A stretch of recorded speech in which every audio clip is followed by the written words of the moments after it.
We're also now recording on Zoom.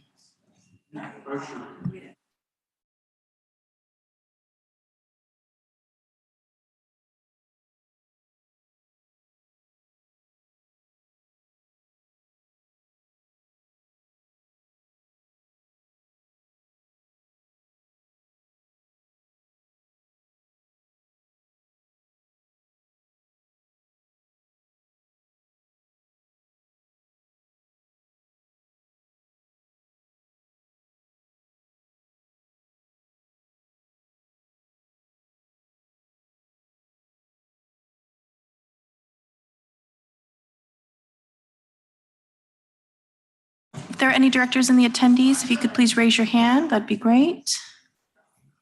Oh, thank you. Okay, Council Chamber Conference Room, I see you, and I'm promoting you now.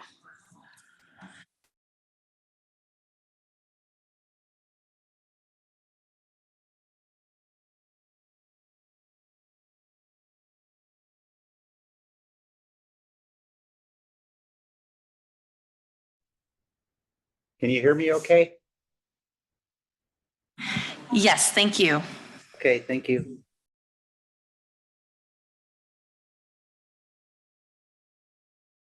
Was that Director Jane, perhaps?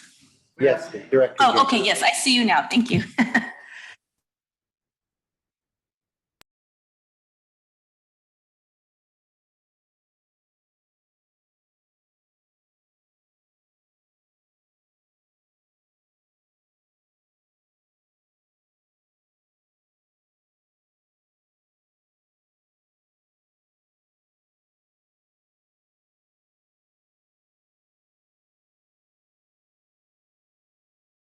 For our remote directors, if you wouldn't mind, if you have a moment, if you could just turn on your cameras or enter the room just so I could do a quick quorum check since we're a few minutes out. Thank you.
Great. Good morning. If there are any directors still in the attendees, if you could please raise your hand, I will promote you. Thank you.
It's now 10:01.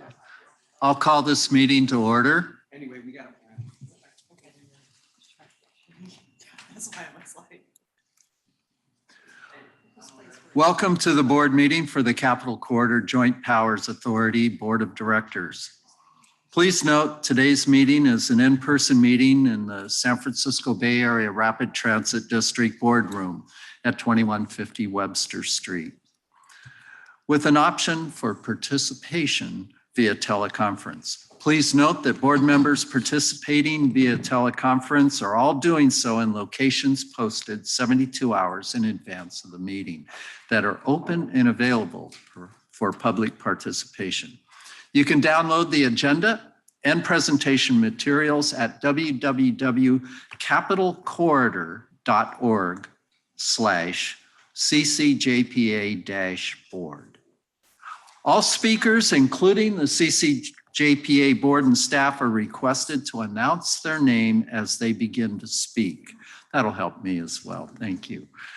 For public participants who joined in person, if you would like to provide public comments, please complete a request to address the board form available at the entrance to the boardroom and hand it to the district secretary up here to my left. For public participants who joined by telephone, your microphones are automatically muted. If you wish to speak on an agenda item, please dial *9 to virtually raise your hand when public comment is announced. When it's your turn to speak, you will need to dial *6 to accept the unmute request. For public participants who joined via Zoom, please use the raised hand feature if you wish to speak. To board members and staff who joined via Zoom, please mute your microphones when you are not speaking to avoid background noise. If you wish to make general public comments on a subject not on the agenda, you will be given an opportunity to speak under item 7. However, if you have a comment on an item on the agenda, we will take those comments after the staff presentation and prior to the board discussion. Public comment is limited to 2 minutes per person per item. Comments which have been received via email by 3 p.m. on Tuesday, June 25th, have been provided to the board and are included as a permanent part of the meeting record. Comments received after this time will be provided to the board following the meeting. Board members, to reduce confusion throughout the meeting, when it's time for board member remarks, I will call for board member remarks.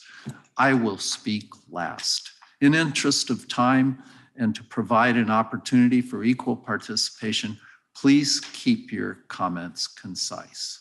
And now, please join me in welcoming our new CCJPA Director, Melissa Hernandez, representing San Francisco Bay Area Rapid Transit. We're thrilled to have you on the CCJPA board, Melissa, and see your smiling face on the camera. This concludes the report of the chair. Thank you very much. I'll get a roll call and we'll follow with a pledge. Okay, thank you. Yes. Okay, we'll begin with roll call with Chair Rayburn, Here.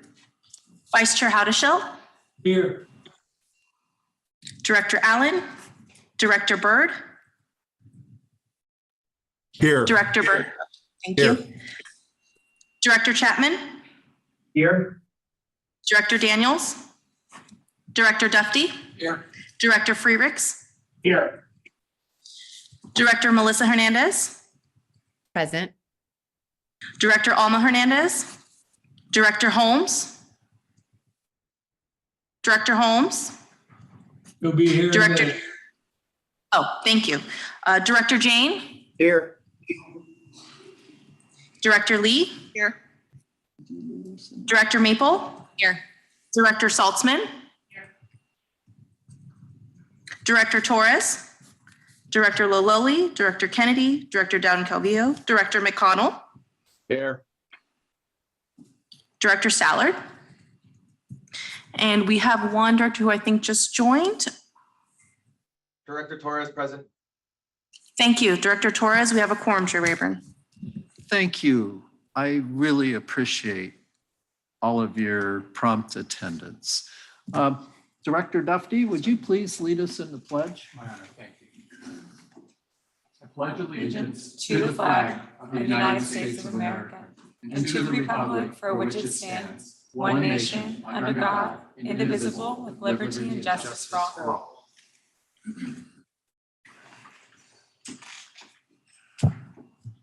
The first item on the agenda is the consent calendar. Do we have any public speakers on the consent calendar? I didn't receive any speaker cards. I don't see any hands on Zoom, and looking out into the audience, I don't see any requests to speak. Move approval. I'll second. Oh. No. I have a motion from Director Salzman and a second from Director Maple.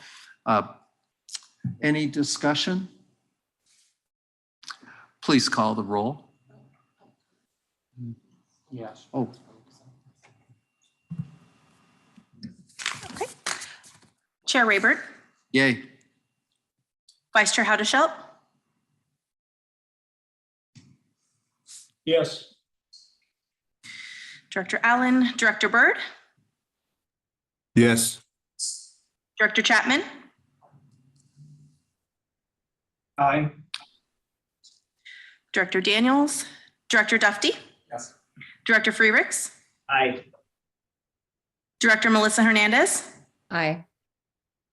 Director Alma Hernandez, Director Holmes, Aye. Director Jane, Yes. Director Lee, Yes. Director Maple, Aye.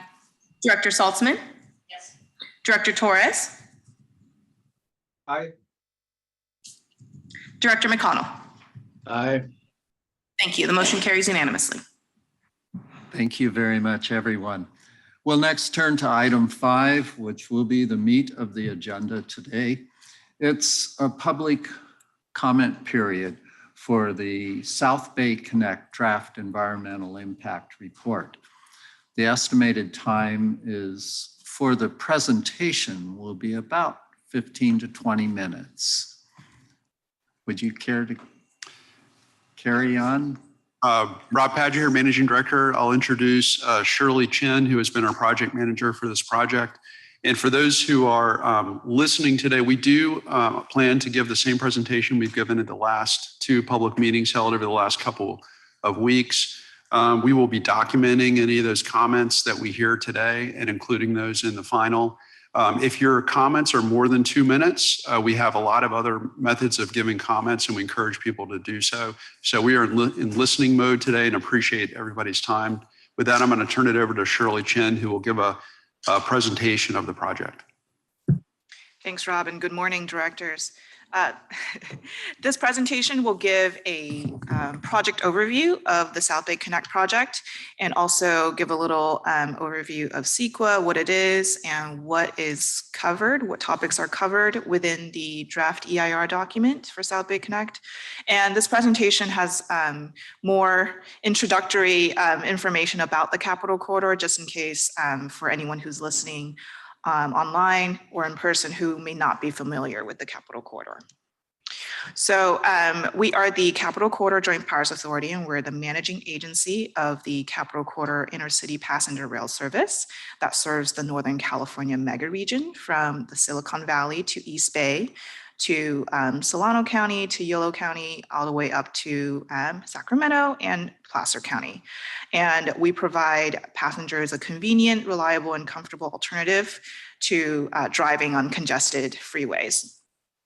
And CCJPA is a partnership among the 6 local transit agencies in the 8-county service area, and we share the administration and management responsibilities of the Capital Corridor. The Capital Corridor is a state-supported intercity passenger rail service that is operated by Amtrak, and we operate on Union Pacific right-of-way. So partnership is key to everything that we do. Here is a route map of our service. And for the South Bay Connect project, it is important to note that service frequency south of Oakland is about half of that north of Oakland.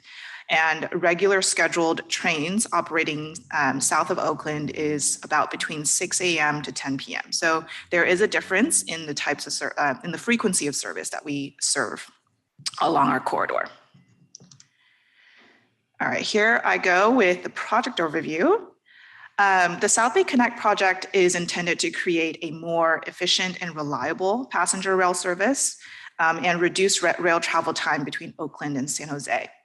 The project is intended to facilitate more competitive travel times on trains as compared to driving throughout Northern California. And by improving passenger rail operations and service and still maintaining the adequate freight operations on the rail corridors, the project will support the economic vitality of Northern California. The South Bay Connect project, in a short summary, is a route relocation from the existing route along Niles subdivision, which is in the dashed blue line that goes down the hillside part of East Bay. And we propose to shift our service to a shorter, more direct route between Oakland and Newark along the Union Pacific Coast subdivision, which is highlighted in orange on the project map to your right. And this is because of the shift, 2 Capital Quarter stations that are currently being served would discontinue service, and that is at the Hayward and Fremont Centerville stations. However, the Fremont Centerville station will still be served by the Altamont Corridor Express. The project does propose a new intermodal station at Ardenwood. This is on the border between Fremont and Newark to serve passengers in southern Alameda County. And the advantage of the intermodal station at Ardenwood is it would be adjacent to an existing park and ride that currently serve many Transbay buses and shuttles. So the new station at Ardenwood would allow passengers to seamlessly connect between trains and buses to reach further destinations on the San Francisco Peninsula. The project is not proposing to increase service frequency for the Capital Corridor. And however, there are rail infrastructure improvements proposed on the coast subdivision to ensure that operational efficiency and reliability can be reached for both passenger and freight rail on the same corridor.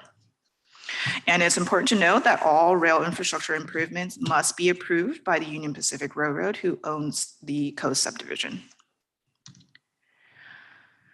And essentially all railroad tracks in the East Bay are owned by Union Pacific. Union Pacific Railroad dispatches all trains operating on their right-of-way and has ultimate say over how many trains operate and when they operate on the tracks. Passenger rail is just a tenant user of the Union Pacific tracks, so any changes that we propose has to be approved by Union Pacific. And South Bay Connect does propose to relocate from the Niles subdivision near the hillside to the coast subdivision, which is closer to the bay.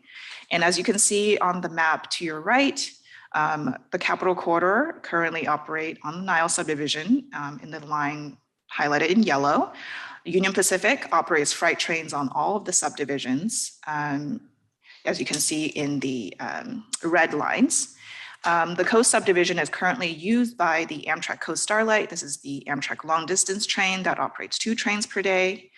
And the ACE service comes from the Central Valley down the Niles subdivision through Fremont and then down towards San Jose. So this is a busy network of trains, shared use between freight and passenger rail. It is our understanding from Union Pacific that the Niles subdivision is busier compared to the coast subdivision between Oakland and Newark, and thereby from switching the Capital Quarter service to the coast subdivision, this would reduce rail congestion in the East Bay and improve efficiency and reliability for the Capital Quarter system, Capital Quarter service system-wide. It's important to note that South Bay Connect does not propose changing freight rail operations that is wholly dependent on Union Pacific and on market decisions. Freight rail, we have no control over how freight rail operates. So the project does not propose any changes to freight rail operations. The alternatives that we cover in the draft EIR includes alternative we, and this is the only proposed project, as well as discussions of previously eliminated alternatives that were deemed infeasible for implementation. The draft EIR also covers the proposed Ardenwood Park and Ride intermodal station, as well as discussion of previously eliminated potential station locations on the coast subdivision in Hayward and Newark. The previously considered alternatives A through D also involved moving Capital Quarter passenger service to the coast subdivision. However, the changes, the differences between A through D and E are that some infrastructure improvements were proposed on the Niles and Oakland subdivisions that are not included with the proposed project. And the main reason why A through D were no longer considered feasible was because some of the assumptions that we had early on in the project about freight rail operation changes were no longer true. So we kind of had to change our gears a little bit and think about how we could achieve the objectives of the project with alternative E. The potential station locations that we considered early on in the project went through an extensive feasibility analysis as well as benefits analysis. And the proposed Ardenwood station location was the only potential station location to receive favorable ratings in most categories. And if you would like to see more, read more about the project alternatives, please see Chapter 2 of the draft EIR. A little bit more about the rail improvements that we are proposing on the coast subdivision. You can categorize it in 3 different buckets. The first one is track improvements. The second is at-grade crossing improvements. And the third are railroad bridge improvements. So for track improvements, we're proposing to shift and replace 17 miles of existing track. The coast subdivision is mostly single track territory today. And the project proposes to construct an additional track within the existing rail right-of-way next to the shifted track. And on this coast subdivision, we are improving 25 existing at-grade crossings. And these include improved striping and signage, as well as replacing existing equipment, gates, arms, signal cabinets. And this is mainly because, as we construct and shift new tracks, we would need to make changes to those at-grade crossings. And thirdly, the railroad bridge improvements, because we are shifting and constructing an additional track, we would need to replace or modify existing railroad bridges over water and culvert crossings and construct new bridges next to those existing ones. And the ultimate project that is constructed may differ from the details provided in the draft EIR. So the extent of the rail improvements may be less because, as I mentioned before, all rail improvements need to be approved by Union Pacific. But all project elements that will be constructed will be within the environmental study resource areas analyzed in the draft EIR, which means that environmental impacts may be less than what is presented in the draft EIR. The proposed Ardenwood station is on the border between, it is close to the border with Newark. It is still in Fremont. It does touch State Route 84. And so that provides the convenient Transbay access. The station would include rail and bus connections, additional parking, ADA ramps and other accessibility improvements, as well as pedestrian and bicycle pathways that connect the station to the surrounding neighborhoods. The station design currently is configured to include a centerboarding platform located between 2 tracks with pedestrian overcrossings on the north and south side of the station. And in summary, the South Bay Connect project benefits passenger rail by improving rail operational efficiency and reliability between Oakland and Newark. The project would create new rail and bus transfer connections at Ardenwood and improving transit access to and from the East Bay and the San Francisco Peninsula. Overall, the project would attract more transit riders and facilitate the shift in transportation modes that would result in fewer cars on congested freeways. And over time, this will lead to better mobility for all modes of transportation and a reduction in greenhouse gas emissions from the transportation sector. And it's important to note that the project intends to maintain current freight rail capacity on the coast subdivision. We're not adding any additional capacity. It's important to maintain the freight rail capacity because our freight rail system moves a lot of goods, and it's important for our economy. And it would also benefit both uses of the rail, both the passenger and freight, by reducing conflicts. This project was first envisioned in the Capital Corridor Vision Plan process in 2014 and 2016, and then received significant grant funding from the state of California in 2018, which then really kicked off the project. And since then, we have been in planning and environmental phases throughout 2019 and until today. And today is an important environmental milestone because we are releasing our draft EIR for public review and comment. And the project has been included in multiple iterations of state and regional planning documents, such as the State Rail Plan and Plan Bay Area 2050. Since we kicked off the environmental process in 2020, we have conducted many outreach and engagement events that have reached different types of audiences. And we have engaged additional public through our project website, as well as social media, email, and press release events. And during the notice of preparation that kicked off the secret process, we received over 500 public comments and letters. And here I will give a little bit more information on what is CEQA and what is a draft environmental impact report. CEQA is the California Environmental Quality Act, and it has 4 major goals. It's to inform decision makers and the public about the potential impacts of a project and solicit public input and feedback. CEQA intends to prevent significant avoidable damage to the environment and identify mitigation strategies to reduce those adverse impacts. And the documents that are produced by CEQA through the CEQA process should disclose how and why decisions about a project are made. And as a public agency and the project proponent, CCJPA is responsible for acting as the lead agency under CEQA and coordinate with resource agencies to require necessary permits and approvals. When a project has the potential to significantly impact the environment, CEQA requires that an environmental impact report be prepared.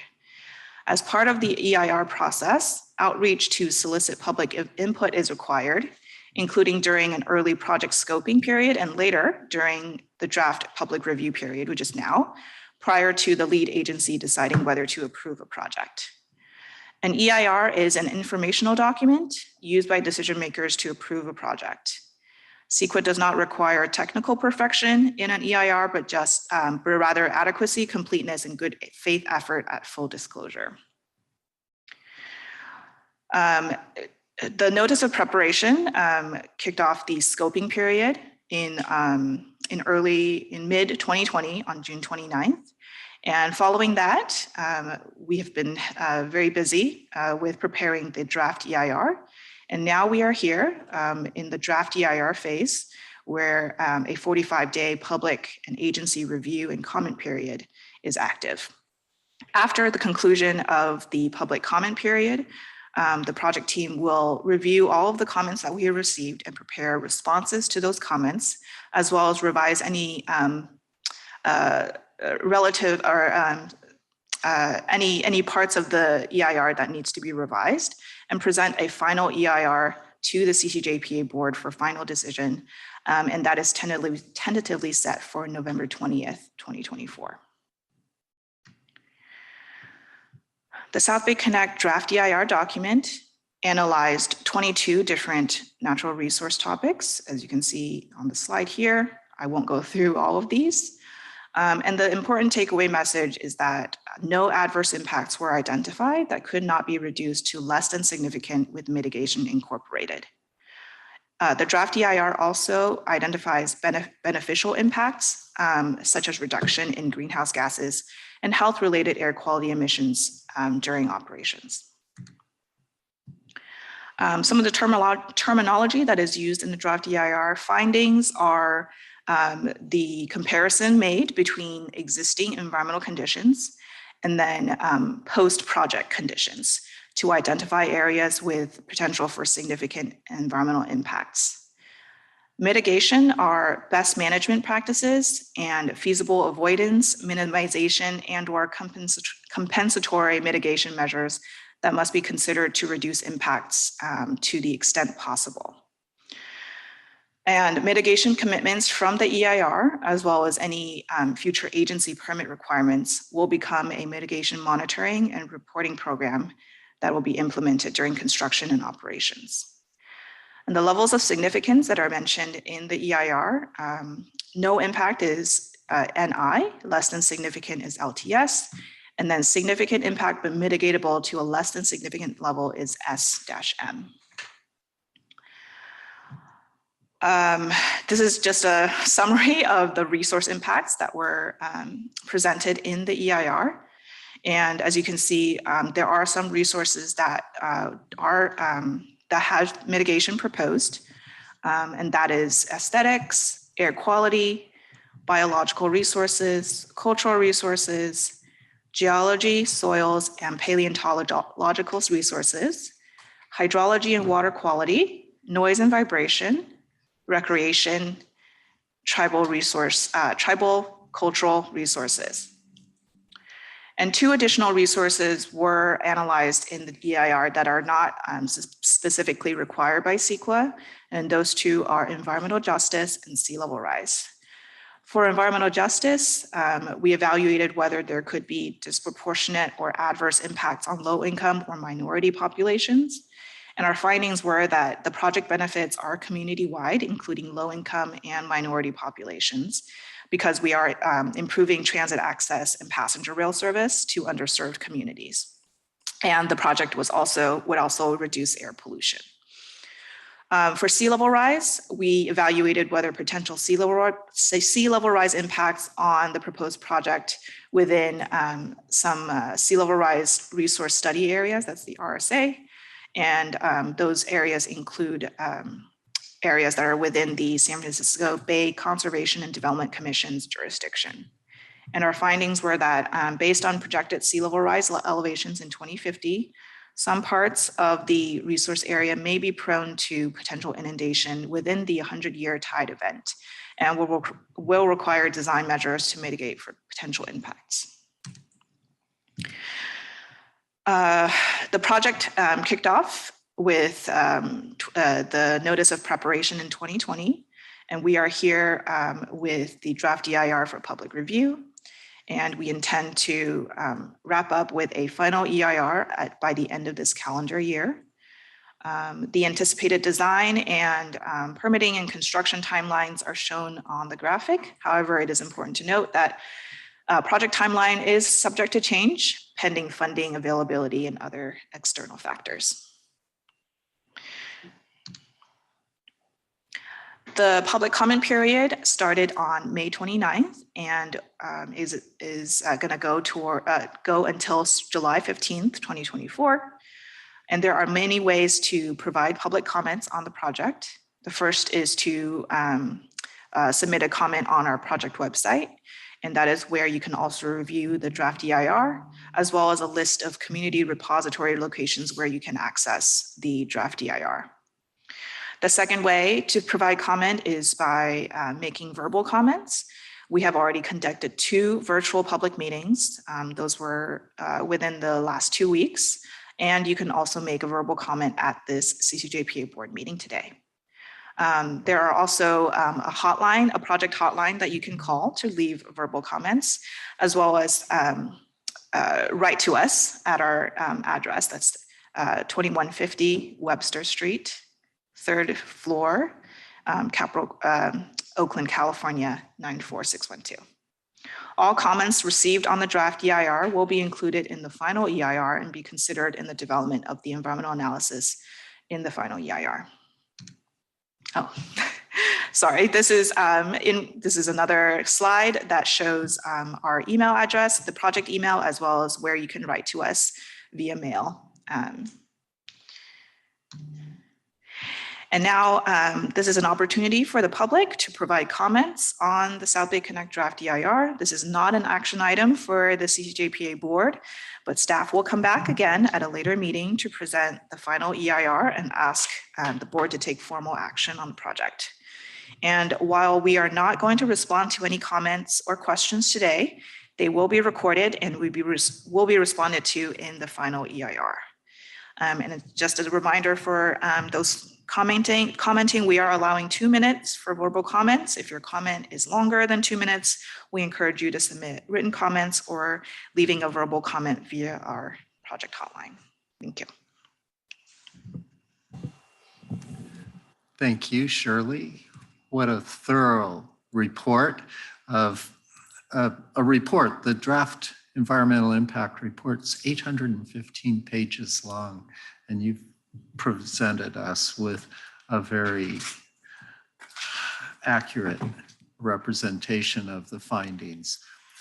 The rest of this session will consist of listening to the public, and we will begin with public comments from in the room. Anybody that wishes to speak, fill out a brown speaker form. They're available at the back table, and hand it to the district secretary. The first speaker is Alita Dupree.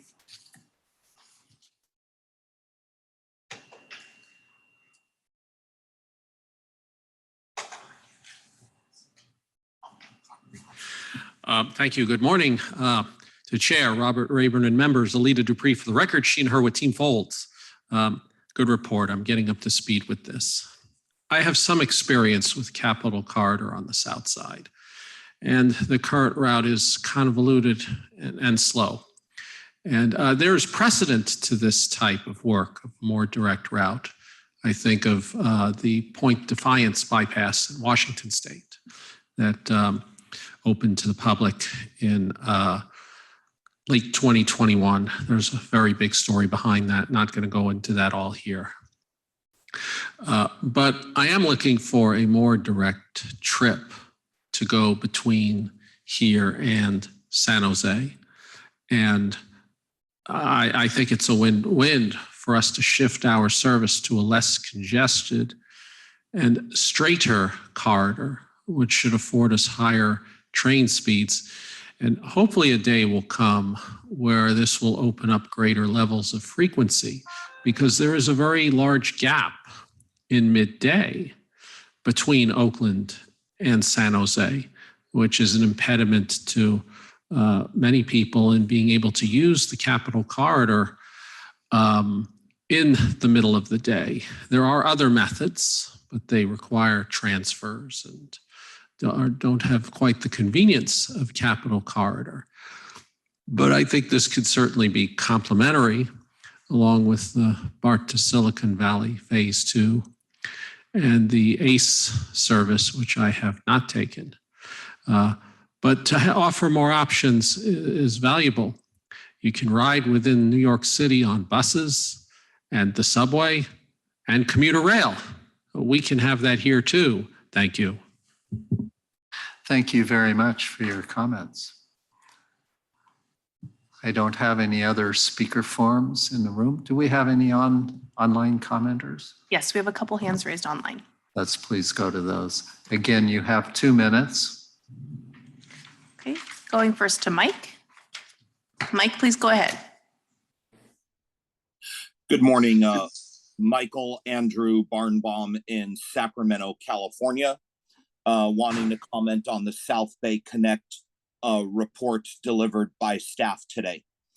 Thank you for the presentation. And I wanted to mention, similar to what the first speaker, Alita Dupree, mentioned, I have some similar comments. This is a much more straight and direct route. Currently, as mentioned in the presentation, used by train 11 between Seattle and Los Angeles, and train number 14 between Los Angeles and Seattle, the Coast Starlight. This offers a faster, more direct service. While Hayward riders might feel a little displaced or upset about it, I think it would be imperative to increase through marketing and branding campaigns the awareness of BART connections at Richmond for the Orange Line only, and at the Coliseum station for both the Orange and the Green Line as they're in service today, to get to the Hayward station by way of a BART connection. It would offer people an enhanced Dumbarton Express that could operate 7 days a week instead of 5 days a week. And not only could Capital Corridor and AC Transit negotiate line F realignment in Emeryville station to provide the best direct service to the UC campus in Berkeley, but the Dumbarton Express bus service would be an express to Stanford University as well. So I favor the project and look forward to it coming back in November. Thank you. Thank you very much for your comments. Next speaker, please. Next speaker is Stephen. Stephen, please go ahead.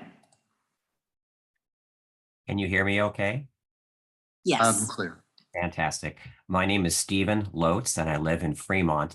I have an observation about some possible inconsistencies in the project description that would be good to clear up. I'm referring to first under the document called alternatives on 2.2.3.9 under proposed operations and maintenance. It says no changes to freight service operations on the Niles and Oakland subdivisions would occur as a result of project implementation. That's on page 2-29. And then later on in the same document on page 2-44, it says under 2.3, it says alternatively, the proposed project includes upgrades at the Niles subdivision only in the vicinity of the connection points between the Niles and Coast subdivisions in Newark. Those two sections are interesting, but they appear to be inconsistent with flyers that have been sent out by the South Bay Connect staff to residents in the area, saying that the project includes changes or modifications to the tracks in the Niles Junction area in Fremont, and that the changes would allow freight trains on the Niles subdivision to turn east into Niles Canyon instead of going in other directions. So these two messages are not consistent to each other, and certainly residents along the Niles line in Union City, Fremont, Hayward would be very concerned about the possibility of increased freight traffic because of noise and pollution, even though South Bay Connect does not officially anticipate any changes to freight. If the taxpayers are paying for improvement or changes or modifications to the tracks at the Niles Junction, that would appear to invite a lot more freight traffic along the Niles division. Anyway, this particular inconsistency in the messaging would be important to clear up. Thank you very much. Thank you. Next public speaker, please. Brian? Brian, please go ahead. Hi, my name is Brian Culbertson. I am a Oakland resident, and I'm calling about the South Bay Connect project. I noted that Oakland doesn't seem to be a partner on this project, even though we've listed all of the other cities, and I have not seen this project come before other committees in Oakland, like the Oakland Bike and Pedestrian Access Committee. And one of the reasons why this is important is we've been trying to get the San Leandro Creek Bike Trail from Hegenberger to 105th, and Union Pacific and other sort of railroads have been blocking it due to this line that you're currently proposing using. So I think it's crucial to bring this before groups in Oakland so that as part of this project, we can increase bike and walk safety projects and not block, because currently the idea of trains coming through the neighborhood as a reason to not add this trail and not add bike safety. So I would hope that this project could come before groups like the Oakland BPAC. Thank you. Thank you. Next public speaker, please. There are no additional hands raised, Chair Rayburn. Thank you very much. I heard, go. Excuse me, I'm sorry, a hand just went up. The next speaker we have is Liz Ames. Okay, please proceed. Please go ahead, Director Ames. Good morning. Hi, this is Liz Ames, your BART director, and I am opposing this project, and I just wanted to convey that Capital Corridor is investing roughly $3 billion in this ultimate plan.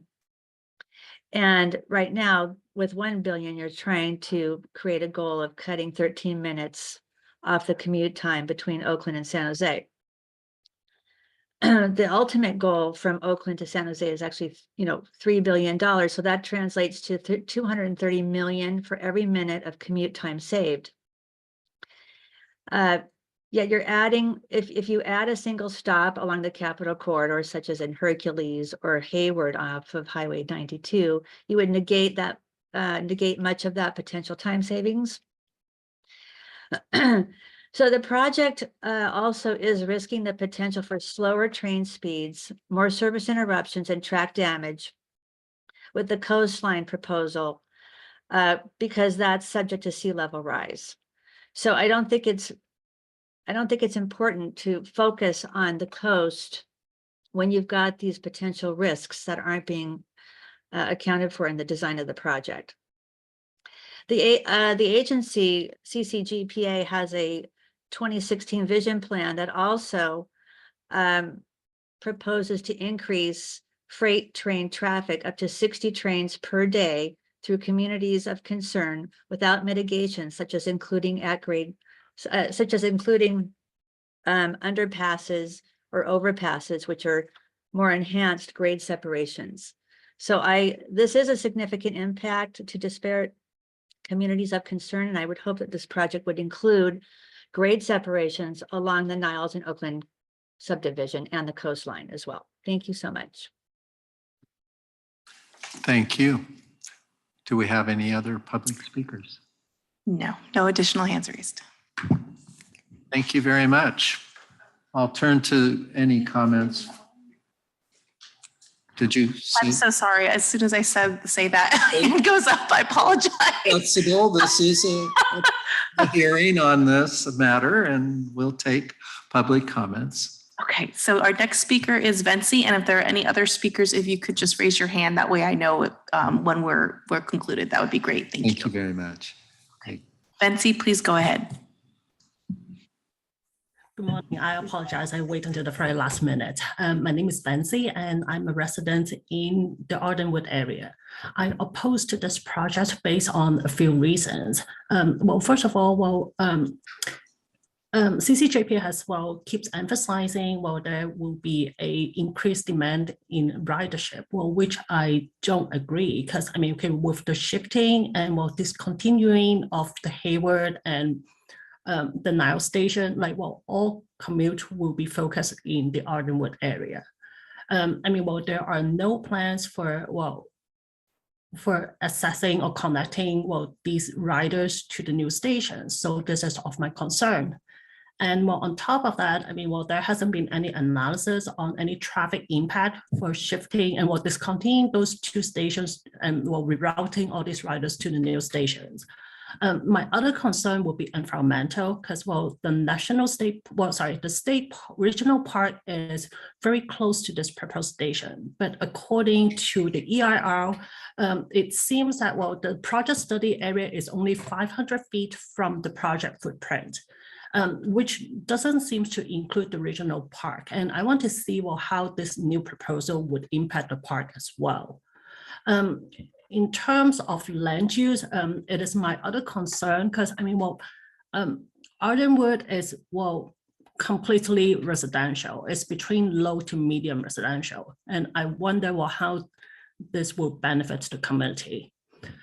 This is what I have. Oh, sorry. I'm also concerned about the emergency response time, because I mean, it appears that, okay, the emergency response time will increase with this proposed project, which will be an impact to the community. So thank you very much for listening. And I hope you reconsider this project. Thank you. Thank you for your comments. Okay, we do have additional hands raised. Going next to Barbara. Barbara, please go ahead. Hello, can you hear me? Yes. Okay, I spoke the other night at the hearing, but I just wanted to add my comments to all of you who, I don't know if you watched the other program. You know, I'm the former mayor, Hayward. I have been opposed to this project for quite some time. I know that the Capitol Corridor made attempts to locate a station in Hayward, but that isn't the right thing to do. We built a transit-oriented community around that station, the Cannery Project. To me, this project, it just violates the principle of equity that has been embraced, I know, by Alameda County Transportation Commission, which is has a line item in their budget for this, and by the Metropolitan Transportation Commission as well. It is serving the very wealthy community of Silicon Valley at the expense of a community like Hayward that has a train station that you are just removing. Also, I would point out this project, the transit community is saying that they need a ballot measure to raise money, but clearly that's not the case.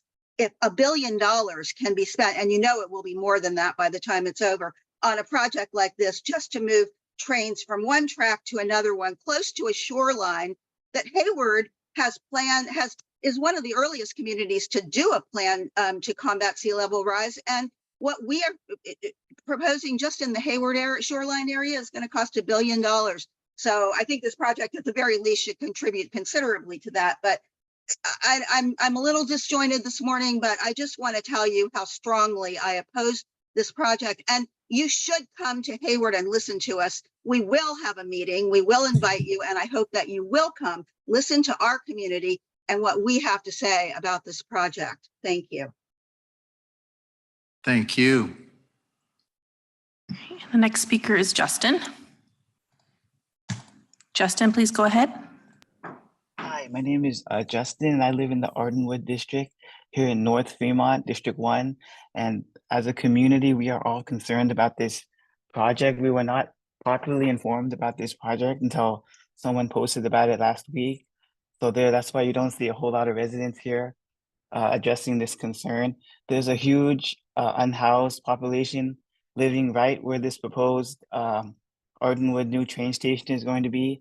So if this is built, where is this unhoused population going to go? They're going to move somewhere else in this district. And this is something that needs to be taken into consideration, because when you build this, they're going to move, and then we're going to have more crime. There's going to be potentially a lot more people coming into Ardenwood and this area. And keep in mind, this area is mostly all residential.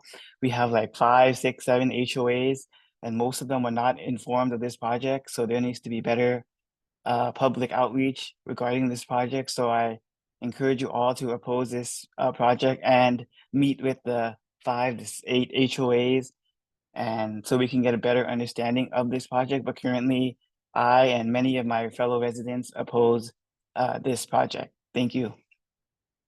Thank you. There are no additional hands raised, Chair Rayburn. Thank you very much. I'll turn to board member comments. I heard from Director Lee. Yes, thank you so much, Chair Rayburn. As always, thank you so much to staff for the presentation, the outreach that you're doing. I know that, we've heard a lot from the public just here and over the last long while of this project. I really appreciate the folks who have sent in emails and took time to comment today. I acknowledge the concerns raised and know that any major capital project, it's not without its trade-offs and it isn't without its concerns. So thank you for weighing in.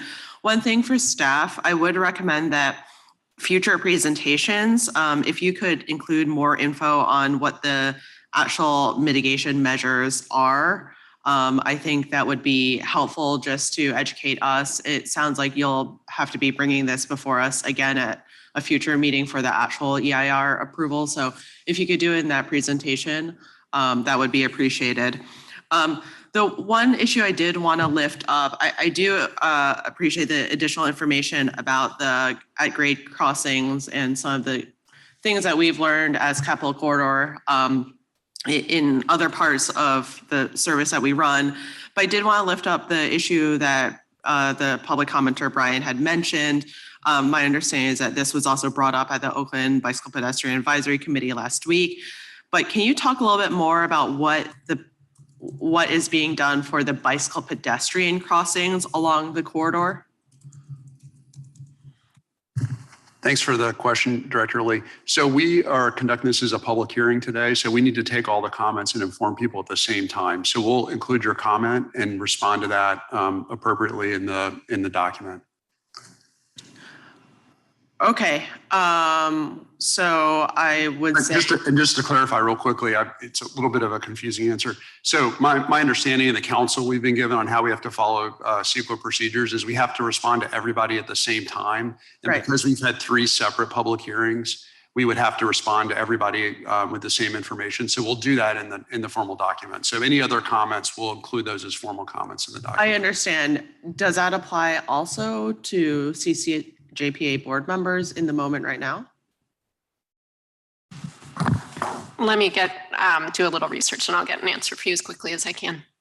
Okay, I mean, if you can't answer it, I don't want to elongate this meeting, but I do think this question is important given what we've learned. So I think this stretch is a little bit different, this sort of, beyond just the South Bay Connect section, but this East Bay portion, let's just say San Jose all the way up to Berkeley, Richmond, is different than the other sections of Capital Corridor in that there's a lot more activity, bicycle crossings, pedestrian crossings, there's trails, et cetera. And with more service on this section of South Bay Connect, there obviously are just going to be more conflicts that occur. And so I do think that there needs to be different and additional attention paid to the bicycle pedestrian crossings along this section. And I know that a potential answer is going to be, oh, well, that's Union Pacific and you got to negotiate it with them. And, they have a certain kind of jurisdiction that's going to make these, or there's no funding to, all that to say, I think there just needs to be additional attention and there needs to be some sort of plan, even if that, this is a long-term project here, So all that to say, I think you need to bring back more information on that and really push to improve those crossings for bike ped. Thank you. Thank you, Director Lee. And I will share with you that I submitted comments on bike ped crossings related to the project. And so they will be addressed in the final responses. So, Speaking of at-grade crossings, we we'll close this section of the meeting and move to a capital. Or would you like to I thought comment? there were going to be many other speakers, so I'm sorry. Please, please. And I don't see any hands raised online, but Director Duffy would like to speak. Thank you, Mr. Chairman. I just want to briefly underscore the comments that were received about individuals that are living in the area who are not housed and likely would be displaced down the road. And I would just say that, as Rob knows, we have a social services partnership coordinator at BART, Millie Chowdhury, and at the right time, I think it would be good to talk with Alameda and talk with other jurisdictions and see that as part of implementing this project, helping to house some of these individuals, because it's not a safe place to live. And it just seems like it's an opportunity to try and do something that would not simply displace people into other parts of the area, and they would quickly connect the dots and say, this project is pushing people into our area. So I think a little bit of effort early on would probably be advisable. Thank you. Thank you for that. So we will close this portion and move to the next item, Capital Corridor Program updates regarding grade crossing safety incentivation. Rob Paget here, Managing Director. And as you know, we highlight a capital project at each of our meetings. So for this section, we'll take questions on any of the projects that are on the list, but we want to talk today about our CRISI application. We've talked about that in previous meetings. This has been a real focus for the board and for our staff. We are putting all of our energy into improving the safety of the corridor. And with that, I'm going to turn it over to Leo Sanchez and Kate Gosselin, who were actively involved in this submission, and certainly an interesting presentation. Look forward to questions. Thank you, Rob, and good morning, members of the board. Leo Sanchez, Deputy Managing Director with Capital Corridor. Today, I will be presenting you, along with Kate Gosselin, our engineer, an update on the Consolidated Rail Infrastructure and Safety Improvements, or CRISI grant, that CCJPA submitted, and our grade crossing safety work. This slide shows the trespasser and vehicle fatalities over the last 3 years. As you can see, we are now at 13 fatal incidents for this fiscal year, which began on October of 2023 and continues to this year, September 2024. This is a difficult challenge that Capital Corridor continues to face. In addition to the loss of life, these incidents are also impactful to the crews that operate the trains, as well as to our passengers that are on board. Third-party delays account for the leading issues affecting our on-time performance. Next slide.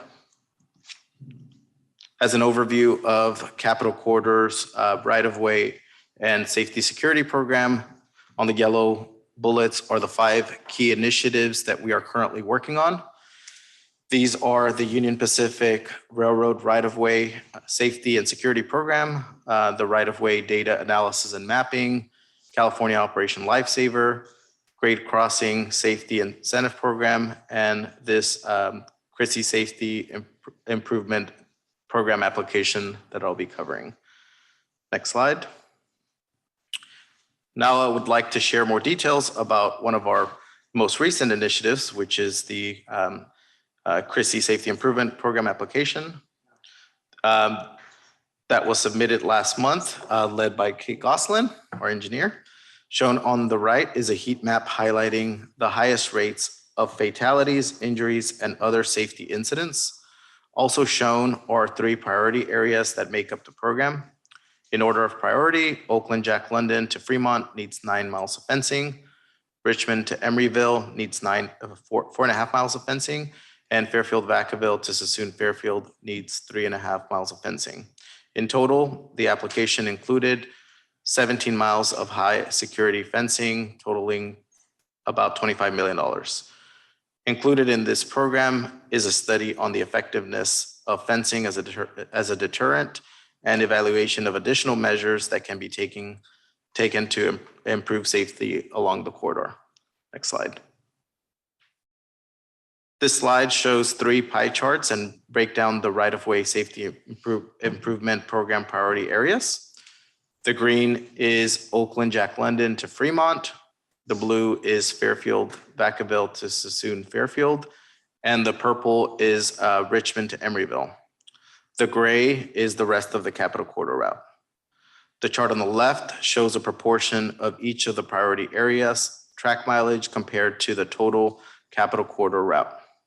As you can see, the Oakland, Jack London to Fremont segment has the biggest segment and contributes 17% of the track mileage. The chart in the middle shows the breakdown of trespasser fatalities and injuries. The 3 priority areas collectively make up 85% of all trespassing fatalities and injuries. And the Oakland, Jack London to Fremont area accounts for nearly half. The chart on the right shows the split of trespasser train delay minutes. These 3 areas make up about 94% of all related delay minutes. And the Oakland, Jack London to Fremont area accounts for 59%. In summary, the priority areas constitute 28% of the track mileage, 85% of the trespasser fatalities and injuries, and account for 94% of third-party delay minutes. On the next slide, I'll be handing it over to Kate Goslin, our engineer, that will give you an update on grade crossing safety improvement program. Good morning. Thank you, Leo. My name is Kate Goslin, and I'm an engineer at Capital Corridor.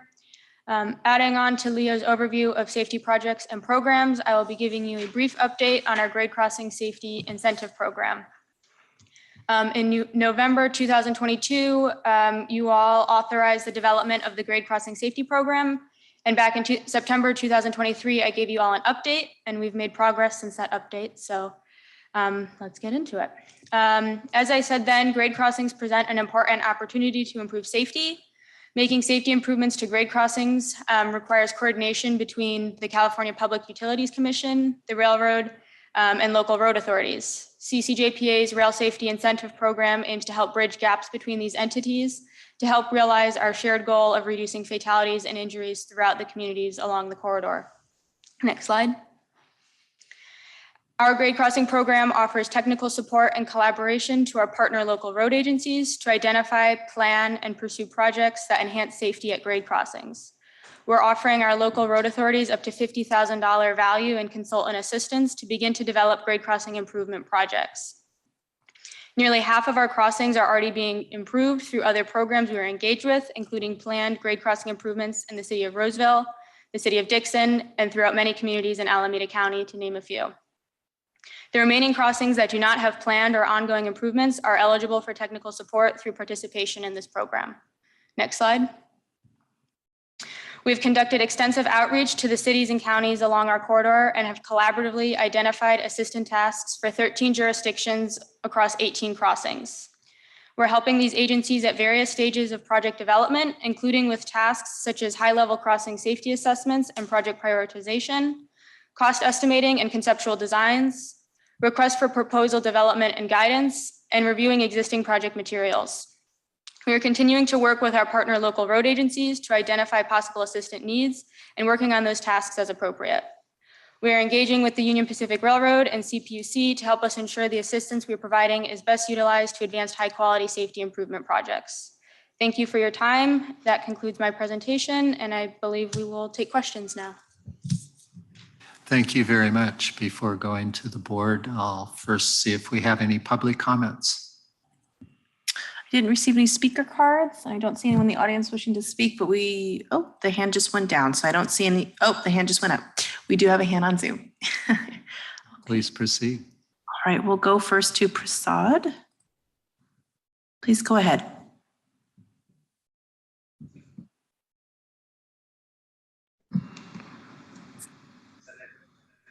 Oh, hello.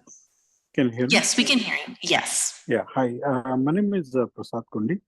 I'm actually a resident in the Ardenwood area, which is actually right next to the proposed Capital Corridor South Bay Connect project. So the concerns and the questions we have raised in the environmental study report that was actually sent, I think, last week. And one of the major concerns we have is Mr. Prasad. Yeah. Mr. Prasad, I'm sorry to interrupt you. This is, we've covered the South Bay Connect item, and you're Right. welcome to submit comments to us in writing, but we close the section of this meeting to take public comments online or through the phone. Okay. I We're did now submit talking the about. written. I did submit the written concern already. We are on item 2A, which is a discussion of the safety improvements and grade crossing safety projects throughout the Capital Corridor system. I understand. Sorry. Actually, I was a little bit late because of the other meetings that I have. So I'm sorry. if you allow me, I'd like to make one comment and leave the meeting, if that is okay. Please proceed. Yeah. So one of the biggest concerns in the residents in that area that we have is the vibrations that is coming from the already existing tracks. And in the proposed 2 tracks in that area is actually going to cause a lot of trouble for the homes next to the tracks. So I want to find out whether the board is considering any of those aspects in the development. Thank you. And you're welcome to add your comments and elaborate online. There are many different ways to. Sure, we already did that. Thank you. Yeah. Feedback. Thank you for your into time. this Bye. project. Thank you very much. Any other commenters? Only on this item, 2A. Yes. We have Liz Ames, Director Ames. Please go ahead. Proceed. Thank you, Liz, our director. Thank you for having this discussion following the South Bay Connect project, because it does tie in nicely to the safety concerns that are raised with freight and passenger rail at grade crossings. And the East Bay cities are not prepared for this increase in train volume and the reoccurring traffic congestion created from hundreds of at-grade crossings and the lack of grade separation. So I am happy to see Capital Corridor trying to facilitate getting consultants to help individual cities try to, handle the design of individual grade separations for their communities, but they're not financially prepared to deal with those crossing, to make a separate crossing so you can go under or over the tracks. So I'm wondering how the cities are going to be able to prevent train interference with our transit-oriented communities and communities of concern, because these freight trains specifically are going to increase through this corridor. And I'm wondering how we can work with our East Bay cities to have a united grade separation effort that's not just fencing, but it's more robust to protect the pedestrians, the bicyclists, and the vehicles from conflicting with trains. Thank you for having this item. Thank you. Thank you. Do we have any other comments on item 2A? No, there are no additional hands raised. Do I have any discussion from members online or at the dais? I see Director Jane's hands raised. Director Jane. Director Jane, please proceed. Thank you. I've been very concerned about these trespasser strikes and the impact on the engineers that are on the train and the passengers, and of course, the people that are injured. I understand you're doing a study. I'd like to understand a little bit more about the study. And is the fencing that's being put up resistant to cutting? I think a number of people cut fences regularly to get through a shortcut, to create a shortcut or whatever. But I firmly agree that we need more fencing. And I like the idea that we're concentrating on these hot areas in the heat map. Thank you. Thank you. Hey, Director Jane, thank you for your questions. This is Leo Sanchez, Deputy Managing Director. So I'll start with the first one. So the evaluation study that's included as part of this will evaluate both the existing state of Capitol Corridor and specifically in the 3 priority areas that I described, and then look at the whole as well. The other elements that it'll be looking at are seeking other types of initiatives, technology that can complement what we're doing with our existing program. So I think as we know, if we're awarded this program, we have the opportunity to really define what all we want to explore. So we may have additional information that comes from that, hopefully later this year if this is awarded in our favor. So I'll be glad to expand on that once we get there. As far as the second part of your question regarding the effectiveness of the fencing, this is a high security fencing. It has it's different than the standard diamond fencing that you see, and it is tougher to get through. But I will say, really, where there's a will, there's a way, and we've found that there is no 100% cut-proof fencing that we've seen out there. So it does take longer, and it is tougher. But we've seen situations where this can still be breached, and that is why we're also conducting the study to really evaluate, how effective it will really be to fortify the corridor in this way. Thank you. Thank you for that. Any other director comments? Seeing none, I'll just add that I think that your analysis has identified the most critical high priority areas for the expenditure of public funds. And this is a cost-effective approach to take for the fencing. And I hope we are able to secure that $25 million. Would this same grant also apply to the grade crossings, the 18 grade crossings you referred to? So this is not part of that. What it could do is evaluate and provide part of that study of other methods and means that we can deter, trespassing and vehicle incidents. And I'm aware that we help fund patrols to 2 officers that cover the entire Capitol Corridor right of way. And do they report cut fence? And I've seen repaired fence at several areas. Yeah, thanks, Chair. This is Leo again, Capitol Corridor Deputy Director. So one of the things that the patrol officers do is that they do routinely go to the most challenging of areas.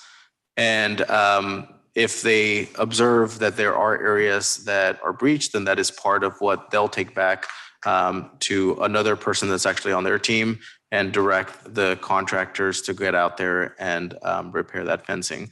So right now we have the second one is going through the final background. And I think that once we have both patrol officers, that'll make a lot more effective use of both of their times as well. We'll be able to keep them in the more focused areas that we know where the problem really is. Mm-hmm.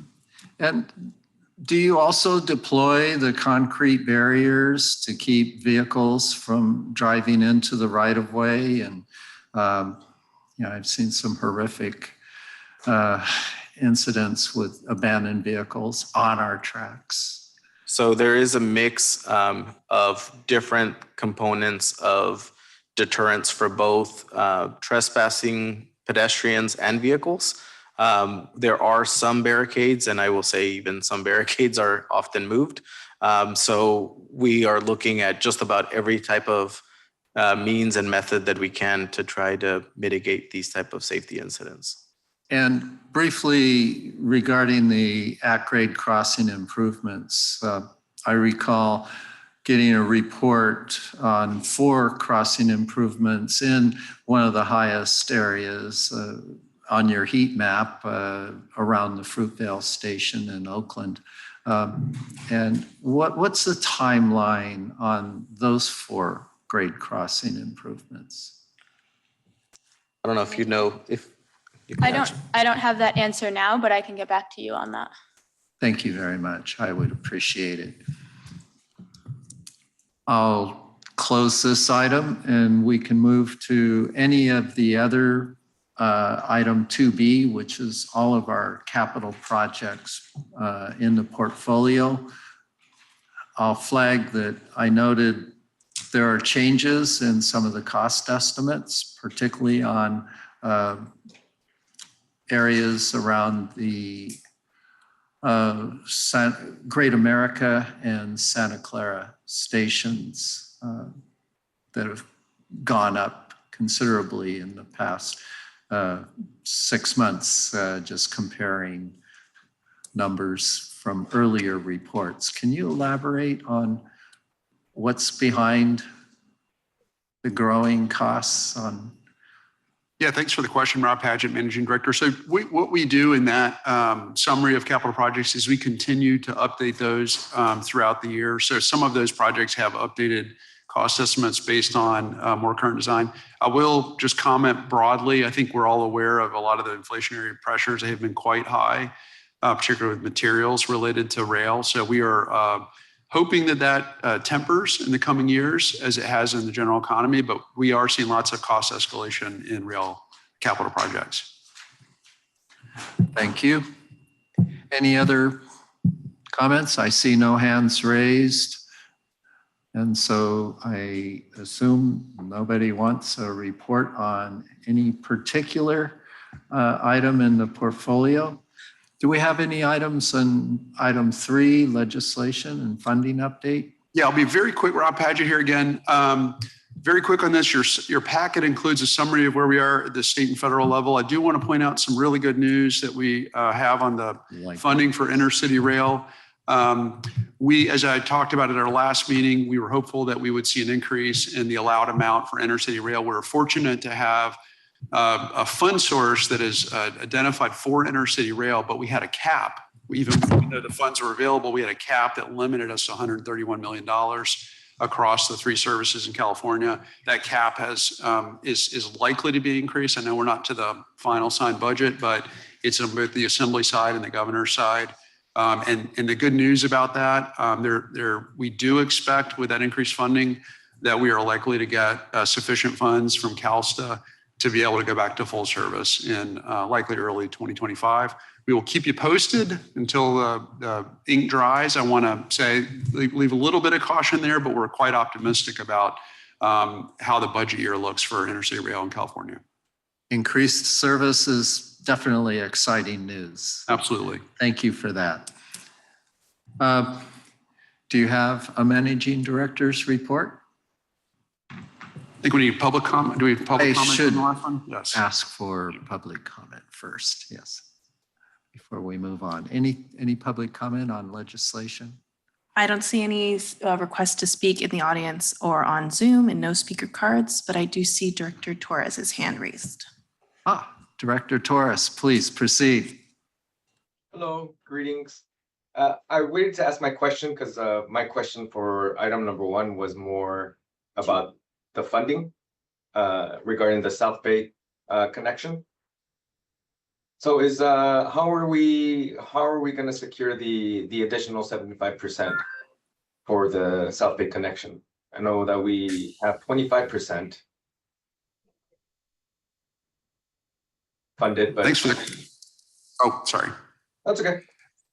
Yeah, thanks for the question. And I'll answer it more generally, actually, because it pertains to all of these projects. So the good news in the rail world is that with the bipartisan infrastructure bill that was passed a few years ago, we did see a substantial increase, by an order of magnitude increase, in intercity rail funding. There really was not much federal funding available for intercity rail.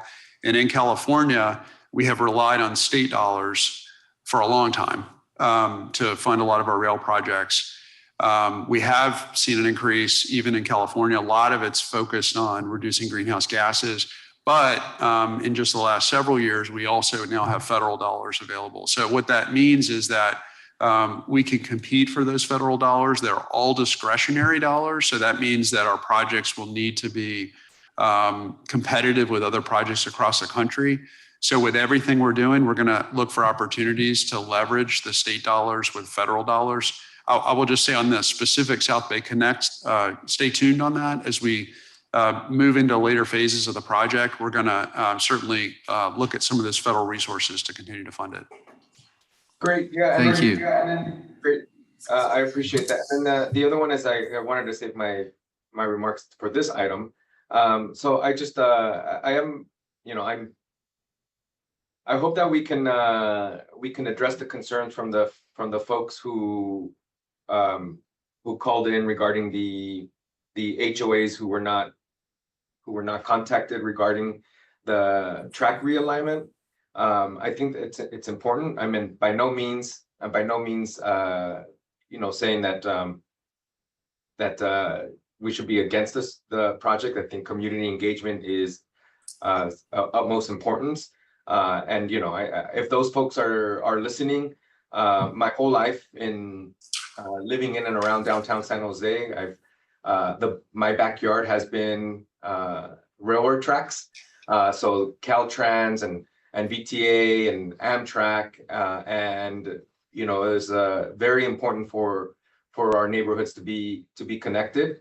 But of course, community engagement is of most importance. And I know you're all gonna figure it out. So I do appreciate the HOA folks calling in, but you know, it is important to make sure that they're at least being listened to. So those are my 2 cents. Thank you. Thank you very much, Director Torres. Seeing no other directors' comments, I'll move to the Managing Director's report. All right, I'm going to keep it short today because we had a long public hearing. I'll just talk quickly about our performance, give you an update on where we are. If you can go to the next slide, please. So this is 8 months into the year. Good news is the ridership and revenue is tracking well above where we were in FY23. We would say at this point, given that we're not back to full service during the week, that is probably holding us back a little bit. And some of our busier trains are standing room only. So all good news. The other thing I want to point out is that our on-time performance has been ticking up. It is getting a little bit better. Last month was pretty close to 90% for the first time in many years. So I know sometimes it feels like we're just moving slowly. And I know my team feels that way too, with a lot of challenges on the corridor, but I do think we're starting to see some benefits of the energy and the resources we've put on some of these right-of-way issues on the corridor. So hope that trend continues as we go into the rest of the year. I think that's going to be a really important part of rebuilding our ridership. Obviously, when you get on a train, you want it to be on time, and that's going to increase the odds that you do it again. If you can go to the next slide, please. So we're going to continue to give you some summary information on customer comments. And this is just a snapshot. We changed the graphics a little bit to help this be a little easier to digest. What we look for is positive or negative comments, and that gives us a sense as to whether there's something going on. We like neutral comments. What neutral comments mean is that they're asking us questions. So we're seeing a high share of those and not a lot of negative comments in general. If you go to the next slide, please. And then this will give you a sense as to where the calls are coming into. The TIC is our call center that we share with BART. We also have an automated system, the IVR system, that picks up when the call center is not open. And then voicemail where people can leave a message. And then also, although Amtrak is not our resource for calls, they do transfer calls over. So just give you a sense as to where our calls are coming into our various services. And overall, nothing big here in terms of news, but gives you some sense of where we're going. And that is it, I think, for Managing Director's report. I'll be happy to take any comments, and we'll take this item with the next one as well. So there's some updates on projects. If anybody has any questions on any of those, please let us know. Thank you. I have one public comment. Alita Dupree.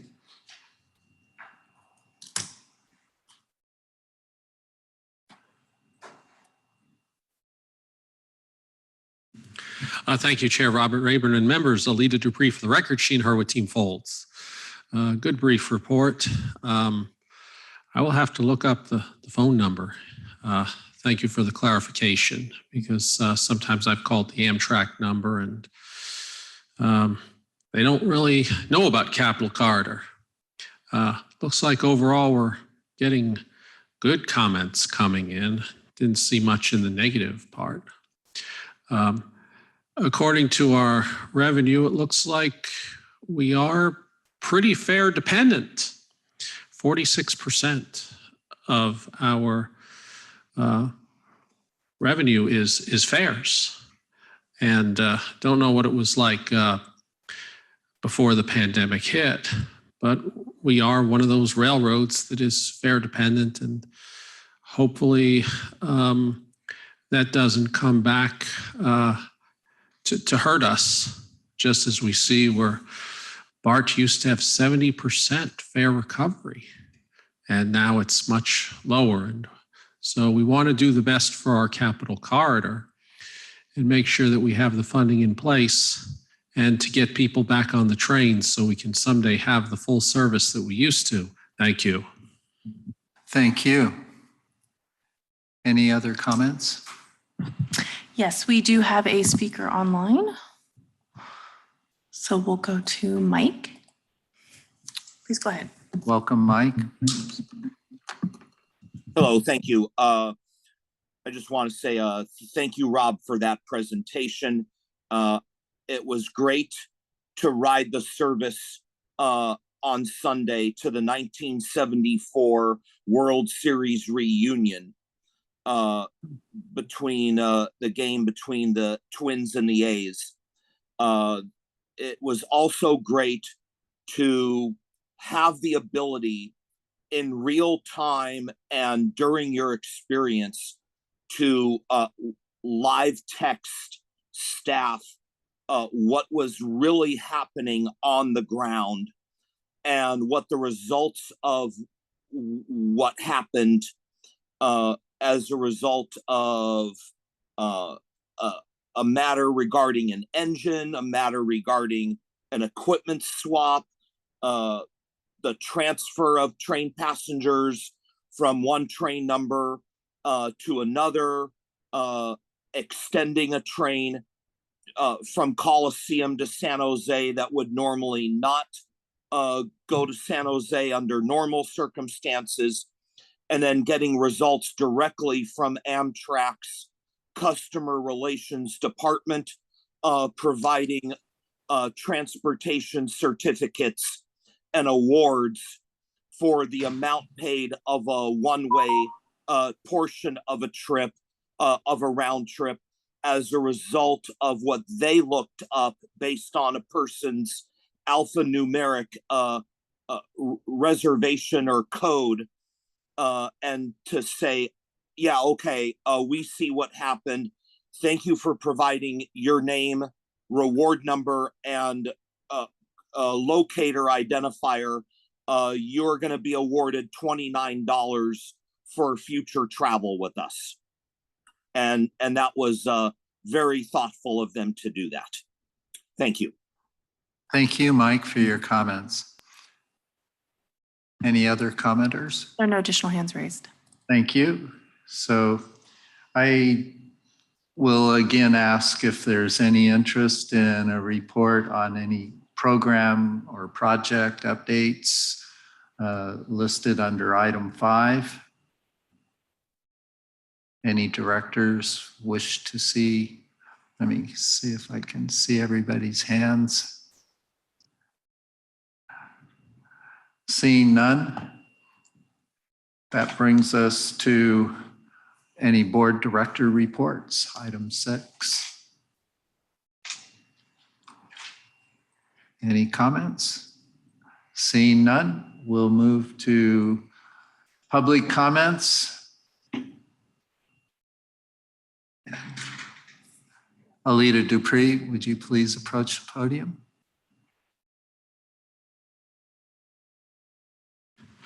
Thanks again, Chair Robert Rayburn and members. Alita Dupree for the record, Sheen Harwood Team Folds. Good meeting today. Good to be back in the room with you all again. Much better than doing it on Zoom, though Zoom is okay too. I wish to share with you about the importance of the Tap to Pay program. And I don't get out on the system much, but I do use it. I'm registered. And I think the customer interface with staff is improving. But I really would like to see this expanded into a public use program and allow the use of phones and other mobile devices to pay. Because to get my card out, I have to unzip my life bag here, and then I have a large zipper folio with all my cards in it, and then put the card away so that way I keep track of it, and then do all that again when I get off the train. So I want to see us work with our partners to expand this because I think it's going to take off. It's taking off in New York City with the open payment on the buses and on the subway. And we want to really make sure that those readers are working. And they generally do. But one time I boarded a train and the card readers weren't working. And I had to log into Amtrak and buy a ticket. And the Amtrak app is very clunky sometimes. I had to reinstall it and log back in, all very quickly before the conductor would come by to scan my ticket. It's hard to do on a short trip. So I want us to be able to bring these new programs into their fullness so the public can approach them very easily. Thank you. Thank you for those comments, Alita. And talking with the managing director this morning, I shared my own experience with the Tap to Pay, and I also had a card declined. And so we're investigating, and I heard that we're also looking toward expanding the program so that we get more people involved and we're able to thoroughly give it a thorough test.